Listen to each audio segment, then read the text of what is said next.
Ever since I read the scary storybooks as a kid, I've been interested in urban legends, but there are some urban legends that terrified me as a kid and still to this day. So here are some urban legends that terrified me and probably some of y'all as well. First up, we got Bloody Mary. Now, if you didn't go into the bathroom as a kid and turned all the lights off and say Bloody Mary 3 times while waiting for her to appear, did you really have a childhood?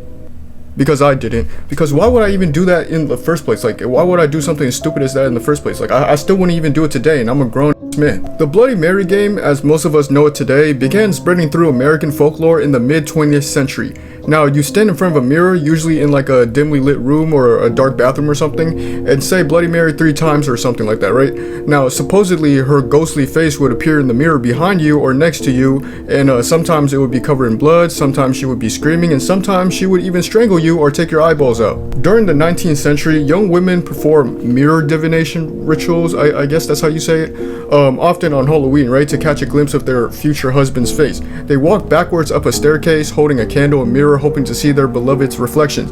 Now, occasionally they claim to see a skull instead of a lover's face, a sign that they would die before marriage. These eerie bridal mirror games gradually blended with ghost lore, and over time, the concept of summoning Mary in a mirror took shape. Now, the big question, who is Mary? Well, some believed it was Mary I of England, known as Bloody Mary for her persecution of Protestants. She had hundreds executed during her short reign. Her name, tied to bloodshed and tragedy, made her the perfect subject for horror folklore. Others believed it was a woman named Mary Worth or Mary Worthington. Now, in American folklore, she's often described as a witch, sometimes accused of like killing young girls, sometimes she's disfigured and seeking vengeance. But this version seems to have emerged during the 60s and 70s, right, when urban legends began to flourish among teenagers. Regardless, if you say that word that I'm not gonna say 3 times, because I'm pretty sure I said it more than 3 times anyways, in the dark room, she will appear.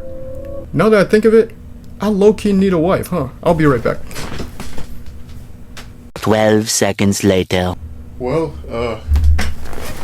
that was a bad idea. I just got bitch slap. Or witch slap, I guess?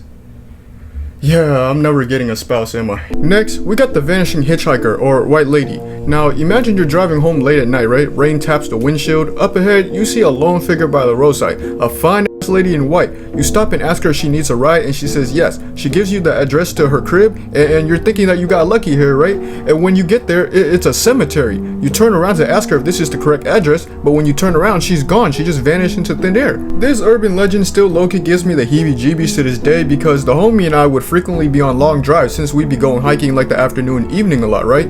Like that one hike we did at 3 in the morning. I know, it's stupid. But like, if we ever see some lady in white standing roadside, obviously we're not pulling over, bro. I don't care how fine she is. We're making sure she's clocking us at 160. Unless if it's Karen Fukuhara. But there are variations of the legend, right, where she can appear in your backseat without you pulling over, which still makes my skin crawl to this day, you know? But anyways, the white lady isn't one ghost. She's a type of ghost, like a 2K archetype. What am I talking about? Anyways, she's always a woman wrong, bound to the place where she died, forever repeating her sorrow. Now, in the Philippines, it's the white lady of Balite, but I can't pronounce that drive. Anyways, it's a spectral woman said to appear in car mirrors. Her face is paled and bloody, punishing unfaithful men, right? Could it be me? Anyways, in Latin America, it's La Llorona. I'm pretty sure I just butchered that name too. But anyway, she's a weeping woman who drowned her children and wanders forever in regret, who we will be covering later in this video. And in Japan, she took on the form of a Onryo. I suck at pronunciation, as you guys can see here. But anyways, it's a vengeful woman in white, born from like betrayal and rage, I guess. So yeah, if you're driving through the fog and you see a woman in white waving at you, bro, just think twice before stopping. Unless if it's Karen Fukuhara. Now, moving on, we got La Llorona. I most definitely butchered that pronunciation, bro, but I'm gonna keep it a buck, bro. La Llorona terrified the shit out of me as a child, and I'm not even Hispanic. Now, I first heard the urban legend in 3rd grade. My teacher read a book called The Day It Snowed Tortillas, which is like a collection of Mexican stories, I guess, or Latin America stories. And one of the stories was La Llorona. And for some reason, one of my Mexican homies, Edgar, would keep kissing the page with her picture on it. Yeah, the Llorona should be scared of bro, not the other way around. Now, La Llorona, also known as the Weeping Woman, is a vengeful ghost in Hispanic American folklore who is said to roam near bodies of water, mourning her children whom she drowned in a jealous rage after discovering her husband was unfaithful with her. Now, whoever hears her crying either suffers misfortune or death, and their life becomes unsuccessful in like every field. It's probably why I've never made it to the NBA, huh? There are variations of like the legend or her lore or whatever, but the most common version tells of a beautiful woman named Maria who fell in love with a wealthy man, right? Now, they got married and had 2 boys. He adored her for a time, but as they both got old, he left her for another younger, more beautiful woman.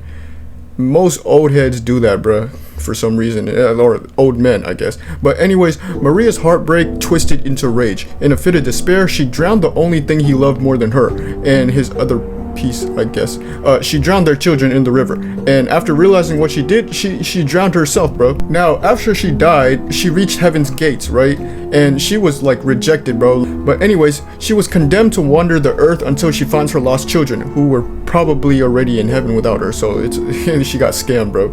But anyways, some reported her cries, other reported seeing her ghostly figure wandering near riverbanks, and they said if you hear her cries loud and clear, she's far away, but if it sounds further away, then she's right behind you. To generations of Hispanic families, La Llorona was not merely a ghost. She was like a cautionary tale, you know, like the boogeyman or Krampus or Diddy. What? Anyways, parents warned their children to stay away from rivers at night, to obey curfews, and to respect their mothers. So basically, if you don't get home by sundown, La Llorona will get you. If you wander off, La Llorona will get you. If you don't eat your vegetables, La Llorona will get you. If you disrespect mama and papa, La Llorona will get you. If you don't graduate high school, get a degree, and become an engineer, you get the point. Even today, reports surface across Mexico, Texas, and New Mexico. Witnesses describe hearing a woman sob near rivers or irrigation canals, the sound fading as they approach, right? Now, some claim to see a figure in white gliding over the water, her hair streaming, and her face hidden. Now, skeptics, they blame the wind, coyotes, or echoing pipes. And believers, they say it's her, still searching, still mourning. And finally, we have one of the most famous urban legends of the 2010s, Slender Man. Now, Slender Man is a tall, unnaturally thin humanoid figure standing anywhere from 7 to 10 feet in height. His limbs, arms, and legs are disproportionately long, sometimes dragging at his sides or extending outwards like ropes of a shadow, right? So basically, Victor Wembanyama. His face is blank, bro. No eyes, no nose, no mouth. He stalks and abducts people, especially children, right? I first heard of Slender Man when I played that Slender Man in the 8 Pages game back in like 5th grade or something, I think. That was my FNAF, you know? He was created by a man named Eric Knudsen on an internet forum called Something Awful back in 2009. And after the game Slender, the 8 Pages drop, where players collect papers in like a forest as the Slender Man stalks them, Slender Man was everywhere after that. He was in creepypasta forums, fan art, documentaries, even the mainstream news. Now, he had become the internet's first truly global urban legend, one that spread faster than any legend in history, which led to a crazy case in 2014. On May 31st, 2014, in the quiet suburban city of Waukesha, I think that's how you pronounce it, I don't know, bro, Wisconsin, 3 12-year-old girls, Anissa Weyer, that is so German, bro, I'm so sorry, Anissa Weyer, Morgan Geyser, and their friend Peyton Leutner had a sleepover. The next morning, they also went to a nearby wooded park called David's Park. Inside these woods, Anissa and Morgan led Peyton deeper into the trees, and there they attacked her, right? Like she almost got slimed by her own homies, bro. Now, Peyton was stabbed 19 times with a kitchen knife. 2 of the wounds were nearly fatal. One missed a major artery near her heart by like less than a millimeter, is what they reported. After the assault, the 2 girls fled, leaving Peyton for dead, but incredibly, Peyton crawled out the woods towards a bike path where a passing cyclist found her and called for help. She thankfully survived. When the police found Anissa and Morgan later that day, their explanation shocked investigators. They claimed that they had to kill their friend to appease Slender Man, to prove themselves worthy and become his proxies. I'm sorry, bro, that just sounds lame as hell, bro. Like, what? They believed that Slender Man was real, living in a mansion deep in the Wisconsin woods. If they didn't kill someone, he would come for their families, and by sacrificing Peyton, they could earn his protection and live with him as his servants. So basically they're treating him like he's the don of a mafia family or something. But anyways, both girls were later found to suffer from severe mental illness or mental illnesses. They had spent months online reading about Slender Man, especially on the Creepypasta wiki, where they mistook fan stories for reality, and their obsession blurred fantasy and truth until like they truly believed that they were living inside the myth. Morgan Geyser was sentenced in 2018 to 40 years in a mental health institution, and Anissa, I'm not gonna pronounce her last name, bro, but Anissa was sentenced to 25 years in a psychiatric facility, though she was conditionally released in 2021 under supervision. Now, Peyton Leutner made a remarkable recovery and later spoke publicly, saying that she has forgiven them but will never forget what happened. But yeah, anyways, guys, that's all the urban legends that terrified me when I was a kid, and kind of to this day, you know. But if you guys enjoyed the video, don't forget to like, comment, share, and subscribe. Yeah, bro, I'm gonna keep uploading horror content until the end of October, you know, so hope you guys enjoy that, and then we'll be back to our regular scheduled programming. But yeah, until then, take care, y'all, stay safe. I'm out. Peace. Subscribe to my Chiga, who is John 206. To my chica who is John 206. See you in the next video. See you in the next video.